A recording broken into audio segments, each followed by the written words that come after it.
রাসূল বলেন তোমাদের সবচেয়ে বড় শত্রু হলো নফস। আমাদের সবচেয়ে বড় শত্রুর নাম কি? নফস। দুইটা শত্রু, একটা হলো শয়তান। শয়তান এবং আল্লাহ বলেছেন প্রকাশ্য শত্রু। আর বড় শত্রু হলো নবীজি বলেন সেটা হলো আমাদের নফস। নফস কি, নফস কত প্রকার, আর এই নফসের ক্ষতি থেকে বাঁচার পদ্ধতি কি, এটা আমি সংক্ষেপে আপনাদেরকে শোনাবো। নফস অর্থ হলো মন। এই যে মানুষ বলে নাই তুই এই কাজটা করছিস কেন, আমার মন চাইছে আমি করছি, মানে মনে যা চায় তাই করে, এই মন হলো নফস। একজন ব্যক্তি যা মনে চাই সেইটাই করা, মানে মনকে খোদা বানায় নেওয়া, মনের কথা মোতাবেক চলা,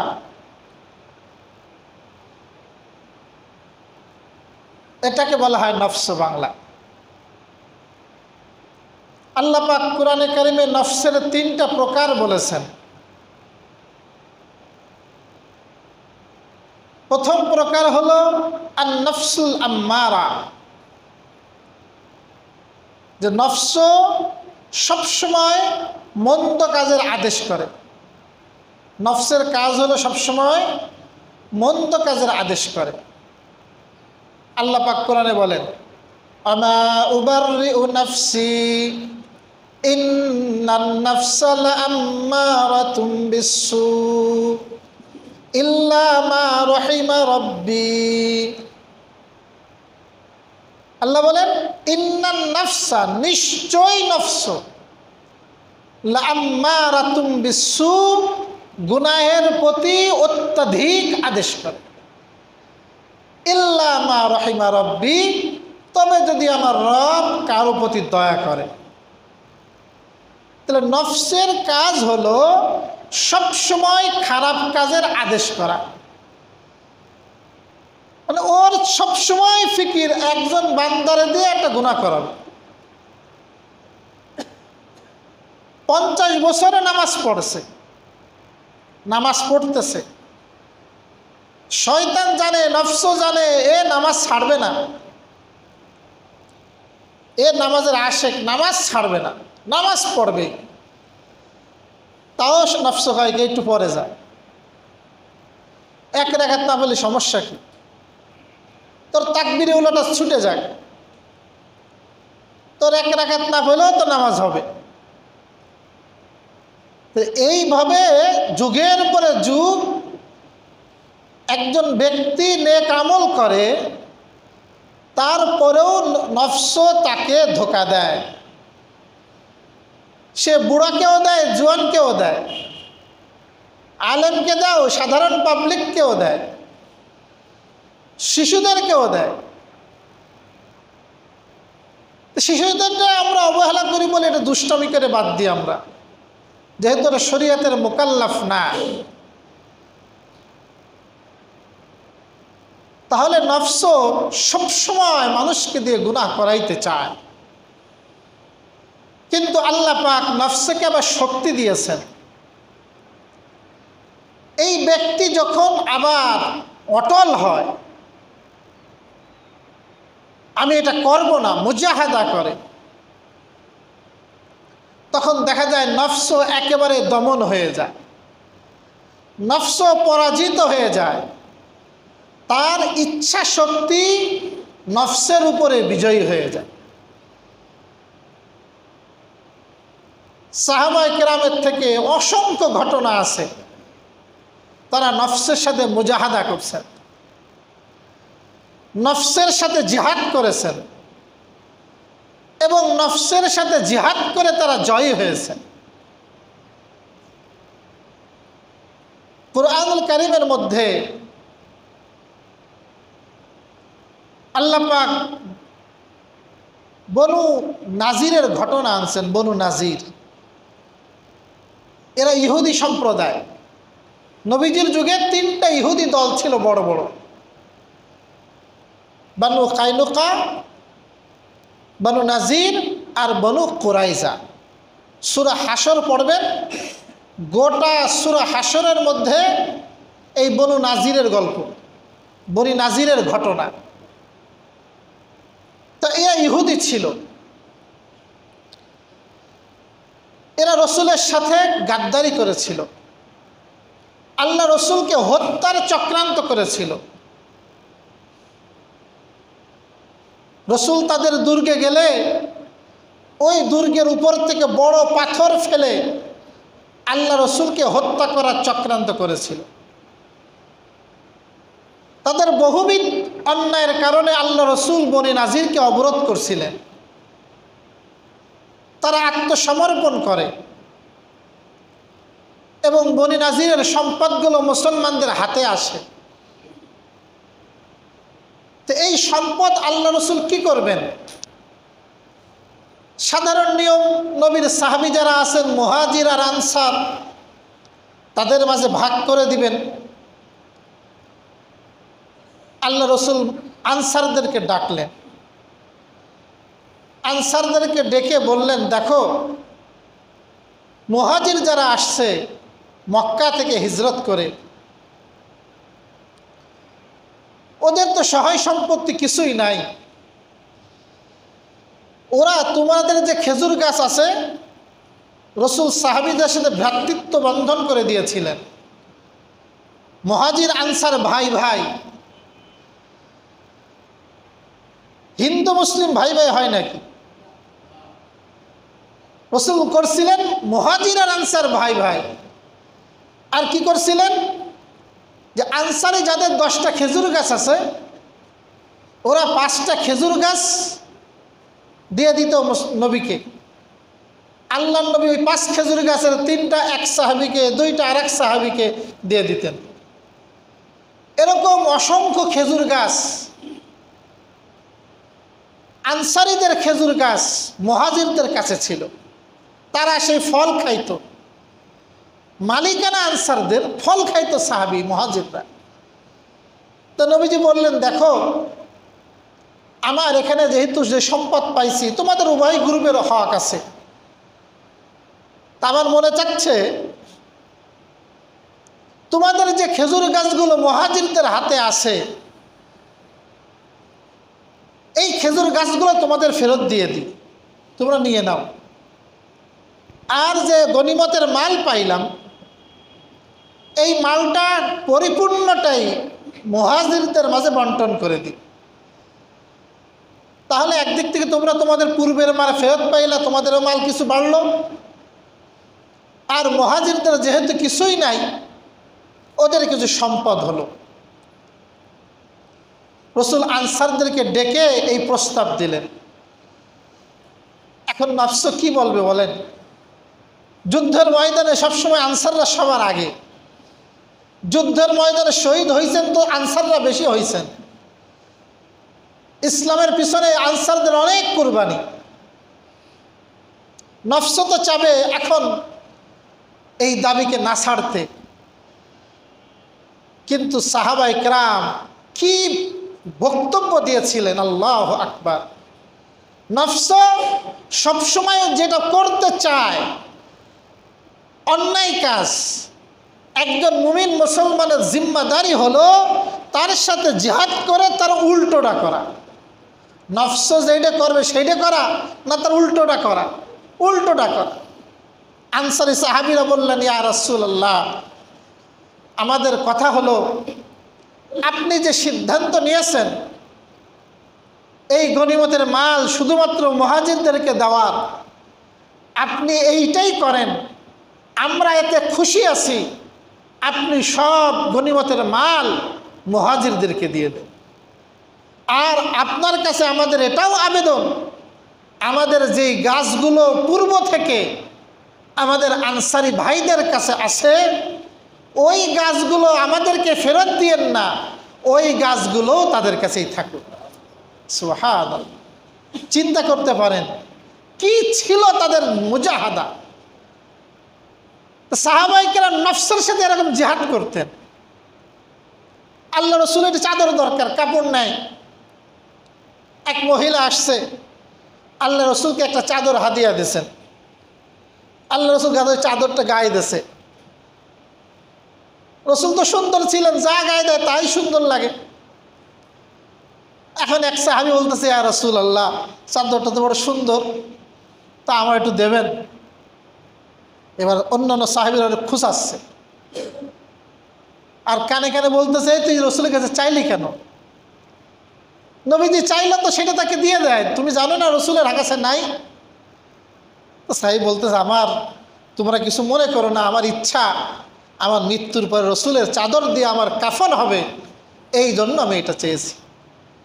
উনি তো এই জন্য চাইছেন, আর রসুলের তো নাই, ওইটা আছে। তো রসুল্লাহ সাল্লাল্লাহু আলাইহি সাল্লাম ওই চাদরটাই ওই সাহাবীকে দান করে দিলেন।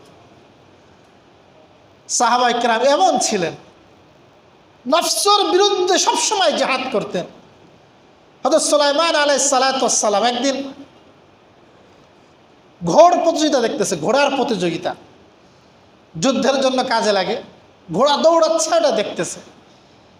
তো দেখতে দেখতে একদিন আসরের নামাজ দেরি হয়ে গেছে, মানে নির্ধারিত যে সময় এর থেকে একটু দেরি হয়ে গেছে। ওনার খবর নেই নামাজের রক্ত চলে যাচ্ছে। হঠাৎ সম্বিত ফিরে পাইছেন, আরে নামাজের রক্ত তো চলে যায়, কেন গেল? ঘোড়া দৌড় খেলা দেখতেছিলেন, ঘোড় প্রতিযোগিতা দেখতেছিলেন। উনি নফসের কাছে এত মুজাহাদা করলেন, ঘোড়া ছিল অত্যন্ত দামি, ওনার কাছেও প্রিয়। উনি হুকুম করলেন, যার কারণে আমার নামাজ পড়তে বিলম্ব হয়েছে, সব ঘোড়াগুলোকে তোমরা কুরবানি করে দাও, জবাই করে দাও। সমস্ত ঘোড়াকে জবাই করে দেওয়া হলো, যে দুনিয়ার সম্পদের কারণে আমার নামাজ আদায়ে বিলম্ব হয়েছে, সুতরাং এটাকে আমি রাখবো না। আল্লাহ তাআলার কাছে আমলটা এত পছন্দনীয় হয়েছে যে আমার জন্য তুমি এত কুরবানি করলা, উৎসর্গ করলা, যাও ঘোড়ার চেয়েও যেটা দ্রুতগামী বাতাস, আমি আল্লাহ সেই বাতাসকে তোমার অনুগত করে দিলাম। সুবহানাল্লাহ। সুলাইমান আলাইহিস সালামের জন্য বাতাস অনুগত ছিল, বাতাসের পরে উনি শহরে এক এলাকা থেকে আর এক এলাকাতে যাইতেন। তো এইভাবে অসংখ্য ঘটনা আছে নফসের সাথে জিহাদ, নফসের সাথে মুজাহাদা। একজন ব্যক্তি তার নফস যেইটা চাই সেইটাই করবে, এর দ্বারা সে কখনো কামেল পরিপূর্ণ মুসলমান হতে পারবে না। বরং আমাদের বুজুর্গরা কি করতেন, নফস চাইছে এই জিনিসটা খাইতে, অনেক সময় নফসরে দমানোর জন্য, অনেক সময় নফসের সাথে মুজাহাদা করার জন্য ওটা খাইতেন না, খাবার দিয়ে দিতেন। মানে নফসকে তারা সবসময় কন্ট্রোল রাখতেন। এই জন্য প্রিয় ভাই, নফস হলো তিন প্রকার। তার প্রথম প্রকার হলো আন নফসুল আম্মারা। এর কাজ কিন্তু সবসময় মানুষকে মন্দ কাজের আদেশ করা। এ সবসময় মানুষকে মন্দ কাজের আদেশ করবে। আর মুসলমানের দায়িত্ব কি হবে, সে সচেতন হবে, সে দেখবে সেটা কি মন্দ কাজ। মন্দ কাজ হলে নফসের সাথে মুজাহাদা করবে, ওই মন্দ কাজ থেকে সে বিরত থাকবে। যে কোনো মন্দ কাজ নফসের মধ্যে মজা অনুভব হয় যখন একজন ব্যক্তি মন্দ কাজে উৎসাহিত করে, তুই খেলতামাশায় সময় নষ্ট কর। এখন নফসের সাথে যদি কোনো ব্যক্তি মুজাহাদা করে যে না, আমি আমার মূল্যবান সময় আমার জীবন থেকে নষ্ট হতে দেব না, আমার সময়ের হিসাব আমাকে আল্লাহর কাছে দিতে হবে। তুমি কি মনে করো তোমাকে সৃষ্টি করা হয়েছে অনর্থক, আর তুমি আমার কাছে ফিরবে না? এই আয়াতকে সে স্মরণে রাখে, সে সময়কে কাজে লাগায়। যখন সে এইভাবে জিহাদ করে, নফস তো চাইবেই, প্রত্যেকের নফস চাইবে, সবার নফসই চাইবে, কিন্তু সে জিহাদ করলো, নফসের সাথে কন্ট্রোল করলো, এরপরে সে নফসকে দমাইল। আল্লাহ পাক তার অন্তরের মধ্যে একটা অনাবিল শান্তি আল্লাহ পাক দান করবে। ইমানের মজা আল্লাহ পাক তাকে দান করবেন, ইমানের মজা সে পাইতে থাকবে। তো এই জন্য প্রথম প্রকার হলো নফসে আম্মারা, দ্বিতীয় প্রকার হলো আন-নাফসুল লাওয়ামা। আন-নাফসুল লাওয়ামা আল্লাহ পাক সূরা কিয়ামার মধ্যে এই শব্দটা এনেছেন, লা উকসিমু বিয়াউমিল কিয়ামাহ ওয়া লা উকসিমু বিন-নাফসিল লাওয়ামা। আল্লাহ পাক নফসে লাওয়ামার কসম খেয়েছেন। নফসে লাওয়ামা মানে ভৎসনাকারী নফস, এটা হলো মুসলমানের নফস হবে। আগেরটা হলো পাপীদের সাধারণভাবে। লাওয়ামার অর্থ হলো ভৎসনাকারী। এর অর্থ কি? যদি কখনো তার থেকে একটা অন্যায় হয়ে যায়, যে কোনোভাবে একটা অন্যায় হয়ে গেছে অনিচ্ছা সত্ত্বেও, সঙ্গে সঙ্গে সে নিজেকে ভৎসনা করবে, তিরস্কার করবে, ঠিক আমার থেকে এই কাজটা হয়ে গেল, আমার এই কাজটা করা উচিত হয়নি, আমার ভুল হয়েছে। অন্যটা দেখবে না, নিজেরটাকে নিজের নফসের ভৎসনা করবে যে আমার থেকে এটা হয়ে গেল। এই যে ভৎসনা করলো মন্দ হওয়ার পরপর, এর নাম হলো নফসে লাওয়ামা। এটা প্রশংসিত যে আপনার থেকে কিছু হয়ে গেলেই, মন্দ হয়ে গেলেই সঙ্গে সঙ্গে তওবা করে ভৎসনা করা, ফিরে আসা। বরং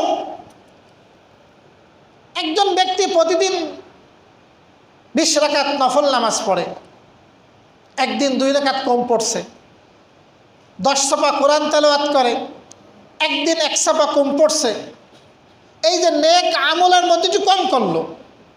হাসান বসরি রাহিমাহুল্লাহ, হাসান বসরি হলেন সাইয়্যিদুত তাবিঈন। যত তাবিঈ আছে তাদের সর্দার বলা হয় হাসান বসরিকে। কাকে? সব তাবি মানে যারা সাহাবীদেরকে দেখেছেন, ঈমান এনেছেন, অনুসরণ করেছেন, এদেরকে বলে সাহাবী, এদেরকে বলে তাবিঈ। আর যারা রসুলকে দেখেছেন তাদেরকে বলা হয় সাহাবী। হাসান বসরি রাদিয়াল্লাহু তাআলা আন, উনি উম্মে সালামা রাদিয়াল্লাহু তাআলা আনহার দুধ পান করছিলেন। ওনার মা উম্মে সালামার বান্দি ছিলেন। ওই ছোটোকালে ওই বকলে লালিত পালিত হয়েছে, কান্ত, মা দেখাচ্ছে কাজ করতেছে ঘরের, বাচ্চা কাঁদতেছে, তো উম্মে সালামা রাদিয়াল্লাহু তাআলা আনহু একদিন দুধ পান করাই দিয়েছে ঠান্ডা করার জন্য। তো এই রসুলের স্ত্রী দুধ পান করার কারণে আল্লাহ পাক তাকে সব তাবিদের সর্দার বানাই দিয়েছে। তা হাসান বসরি বলেন, এই নফসে লাওয়ামার আর এক অর্থ আর নফসুল মুমিনা, মুমিন নফস, মুমিন ব্যক্তির নফস। কারণ মুমিন ব্যক্তি তার নির্ধারিত আমলের চেয়ে যদি একটু কম হয়ে যায় তাও অনুতপ্ত হবে, আরে আমি কি হইল, আমার আজকে আমল কম হয়ে গেছে, আমার আজকে আমল কেন কম হয়ে গেল। সে আরও পুরোদমে তার থেকে বেশি আমল করে পূর্বের কাজটা আদায় করে দেবে। তো এইভাবে একজন মুমিন ব্যক্তি সবসময় নফসের সাথে এইভাবে কাজ করবে। এটা হলো দ্বিতীয় প্রকার নফসে লাওয়ামা। তৃতীয় প্রকার, এটা হলো সবচেয়ে শ্রেষ্ঠ প্রকার, এটাকে বলা হয় আন-নাফসুল মুতমাইন্না। একে বলে আন-নাফসুল মুতমাইন্না। আল্লাহ পাক সূরা ফাজরের মধ্যে বলেছেন, ইয়া আইয়াতুহান নাফসুল মুতমাইন্নাহ ইরজিই ইলা রাব্বিকি রাদিয়াতাম মারদিয়াহ। আল্লাহ পাক বলেন, হে মুতমাইন নফস, প্রশান্তি নফস,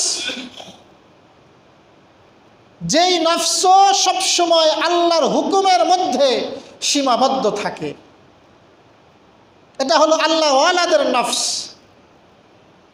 এই আল্লাহ ওয়ালাদের নফস যখন মৃত্যুর সময় ঘনিয়ে আসে, তার মৃত্যুর জীবন সায়ান্ন উপনীত হয়, আল্লাহ পাক ওই আল্লাহ ওয়ালার নফসকে সম্বোধন করে বলে, ইয়া আইয়াতুহান নাফসুল মুতমাইন্নাহ, হে মুতমাইন নফস, প্রশান্ত নফস, ইরজিই ইলা রাব্বিকি, তুমি ফেরো তোমার রবের দিকে, রাজিয়াতাম মারজিয়া, তুমি সন্তুষ্ট, তোমার প্রতিও রব সন্তুষ্ট। সুবহানাল্লাহ। তুমি রবের প্রতি সন্তুষ্ট, তোমার প্রতিও রব। পাপী ব্যক্তির মৃত্যুর সময় কথা বলা হয় না, বরং তখন তো বলা হয় তুইও আল্লাহর প্রতি নারাজ, আল্লাহও তোর প্রতি নারাজ। তুইও আল্লাহর সাথে সাক্ষাৎ করতে চাস না, আল্লাহও তোকে দেখতে চায়। তুই সন্তুষ্ট, তোমার প্রতি আল্লাহ পাক সন্তুষ্ট। তারপরে কি বলে? ফাদখুলি ফি ইবাদি, তুমি আমার বান্দাদের কাতারে প্রবেশ করো। ওয়াদখুলি জান্নাতি, এবং আমার জান্নাতে প্রবেশ করো। জান্নাতি, আমার জান্নাত। আল্লাহ পাক জান্নাতকে বলেছেন আমার জান্নাত। কত সম্মান আল্লাহ পাক জান্নাতকে দিয়েছেন। তো আল্লাহ পাক বলেন তুমি আমার জান্নাতে প্রবেশ করো, আমার জান্নাতে। তো এই প্রকারের নাম হলো নফসে মুতমাইন্না। তো একজন মুসলমানের জিম্মাদারি হলো, নফস তো গুনাহ করতে চাইবে, নফসের সাথে মুজাহাদা করে তার অন্তরকে একবার এক পর্যায়ে নফসে লাওয়ামায় উন্নীত করা এবং আবারও নফসে মুতমাইন্নায় উন্নীত করা, এরপরে আল্লাহর সাথে সাক্ষাতে যাও। প্রিয় ভাই, এই জন্য যে কথা বলতেছি, নফসে মুতমাইন্না কিভাবে হবে, আমার অন্তরটা নফসে মুতমাইন কিভাবে হবে, এর জন্য শ্রেষ্ঠ আমল, সবচেয়ে দামি আমল তেলাওয়াতুল কোরআন। একজন ব্যক্তি যত বেশি কোরআন তেলাওয়াত করবে, যত বেশি কোরআন তেলাওয়াত করবে, তত বেশি তার নফস উন্নত হবে, তার নফস মুতমাইন হবে। আজকে তো আমাদের কোরআন তেলাওয়াত নেই, আমরা রমজান মাসের জন্য ওটা রেখে দিয়েছি। প্রিয় ভাই, প্রতিদিনের আমল হবে কোরআন তেলাওয়াত। প্রতিদিন আপনি কিছু সময় কোরআন তেলাওয়াত করেন। কোরআন তেলাওয়াত হলো সর্বশ্রেষ্ঠ ইবাদত। কোরআন তেলাওয়াত কি? সর্বশ্রেষ্ঠ ইবাদত। কোরআন তেলাওয়াতের পরে শ্রেষ্ঠ ইবাদত নাই। এই জন্য সবসময় কোরআন তেলাওয়াত করা এবং তেলাওয়াতটা তাদাব্বুরের সাথে বুঝে তেলাওয়াত করা। আপনি অর্থ পড়বেন, তখন দেখবেন আপনার নফস উন্নত হবে। আপনি শুধু তেলাওয়াত করলেন, বুঝলেন না অর্থ, তাহলে কিন্তু অন্তর উন্নত হবে না, সব পাবেন। কিন্তু যত বুঝে বুঝে আপনি পড়বেন, অর্থ পড়বেন, তত বেশি আপনার অন্তরটা উন্নত হবে। ইমাম আহমদ ইবনে হাম্বল রাহিমাহুল্লাহ, ওনার কাছে বলা হলো অমুক ব্যক্তি প্রতি রাত্রে 1 খতম কোরআন তেলাওয়াত করে। উনি ওনাকে ডাকলেন, ইমাম আহমদ ইবনে হাম্বল দেখে বললেন তুমি প্রতি রাত্রে 1 খতম কোরআন তেলাওয়াত করো, আজকে রাত্রে যখন তেলাওয়াত করবা তুমি মনে মনে কল্পনা করবা তুমি আমারে শোনাচ্ছ। ঠিক আছে, আজকে রাত্রে তেলাওয়াত করছে। পরের দিন আসছে, কতটুক তেলাওয়াত করছো আজকে রাত্রে? বলে হুজুর আজকে রাত্রে তেলাওয়াত করছি 10 পারা। বলে তুমি না 1 খতম তেলাওয়াত করছিলাম? বলে আজকে তেলাওয়াতের সময় মনে মনে কল্পনা করছে আপনি শুনতেছেন, আপনারে শোনাচ্ছি, এই জন্য আজকে একটু ধীরে ধীরে তেলাওয়াত করছে, এই জন্য 10 পারা তেলাওয়াত করতে পারছি। আচ্ছা, তুমি আজকে রাত্রে যখন তেলাওয়াত করবা মনে মনে কল্পনা করবা যে তুমি সাহাবীদেরকে শোনাচ্ছ। এবার আজকে উনি তেলাওয়াত করছে, তাহলে আজকে তেলাওয়াত করার পরে পরের দিন আসছে, জিজ্ঞাসা করছে কতটুক তেলাওয়াত করছো? বলে হযরত আজকে রাত্রে শুধু তেলাওয়াত করছি মাত্র 1 পারা। কয় পারা? 1 পারা। তাই তুমি আজকে রাত্রে আবার তেলাওয়াত করবা আর মনে মনে কল্পনা করবা তুমি রাসূলুল্লাহ সাল্লাল্লাহু আলাইহি সাল্লামকে শোনাচ্ছ। উনি এবার রাত্রে চলে গেছেন, পরের দিন আসছেন, এসে বলে কতটুক তেলাওয়াত করছো? বলে হযরত আজকে রাত্রে 1 পৃষ্ঠাও তেলাওয়াত করতে পারি। তেলাওয়াত করছি, 1 পৃষ্ঠাও শেষ করতে পারি নাই। ওই তেলাওয়াতের প্রত্যেকটা পৃষ্ঠায় যখন আমার নজরে গেছে, ওদিকে ভিতরে আমি চলে গেছি, আমার তেলাওয়াতের সামনে আগায় নাই। সুবহান।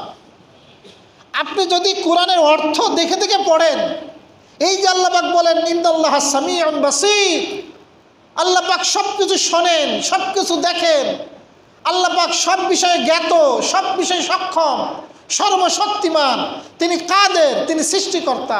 এই বারবার আপনি যখন পড়বেন আপনার অন্তরে আঘাত করবেই করবে। আপনি মনে করেন কিরে, এত বারবার আজিজুল হাকিম বলে কেন, গফুরুর রহিম বলে কেন, রহমানুর রহিম বলে কেন? আপনি যখনই পড়বেন আপনার দিলের মধ্যে আঘাত করবে। এই জন্য নিজের নফসের উন্নতির জন্য আমাদের প্রত্যেকের জীবনের একটা অংশ কোরআন তেলাওয়াত হবে তাদাব্বুরের সাথে, বুঝে বুঝে। ইনশাআল্লাহ আমার নফসটা নফসে আম্মারা থেকে নফসে মুতমাইন্না হবে। আর 2 নম্বর হলো ইস্তেগফার। যখনই আমার কোনো অন্যায় হয়ে যাবে, আমি তো মানুষ, ভুল হতে পারে, যখনই আমার ভুল হয়ে যাবে তখন আমি সঙ্গে সঙ্গে ইস্তেগফার পড়ব, সঙ্গে সঙ্গে আস্তাগফিরুল্লাহ পড়ব। ইস্তেগফারের মাধ্যমে নফস উন্নত হয়, আত্মার পরিশুদ্ধতা জরুরি। আত্মার সংশোধন ছাড়া শুধু বাহিরের আমল দ্বারা মুত্তাকি হওয়া যায় না, শুধু নামাজ পড়া দ্বারা, শুধু রোজা রাখা দ্বারা, শুধু হজ করা দ্বারা, শুধু কুরবানি করা দ্বারা মুত্তাকি হওয়া যায় না। আত্মার সংশোধন লাগবে। আত্মার সংশোধন কি? নফস থেকে অহংকারকে দূর করতে হবে, হিংসাকে দূর করতে হবে, নফসের মধ্যে বিনয়ের গুণ আনতে হবে, ইখলাস আনতে হবে, আল্লাহর ভয় আনতে হবে, তাকওয়া আনতে হবে। তো এই সবগুলো সম্পর্ক কার সাথে? অন্তরের সাথে। কার সাথে? অন্তরের সাথে। এই জন্য আমাদের বড়রা তো সবসময় ইসলাহি নফস, নফসের সংশোধন, এই বিষয়ে তারা ফিকির করে, আত্মার সংশোধনে ফিকির করে।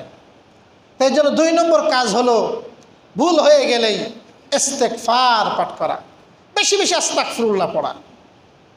এবং 3 নম্বর খুব জরুরি, 3 নম্বর হলো আত্মার সংশোধনের জন্য, নফসের উন্নতির জন্য, নফসে লাওয়ামা থেকে নফসে মুতমাইন্না পর্যায়ে পৌঁছানোর জন্য আল্লাহ ওয়ালাদের সোহবত অবলম্বন করা।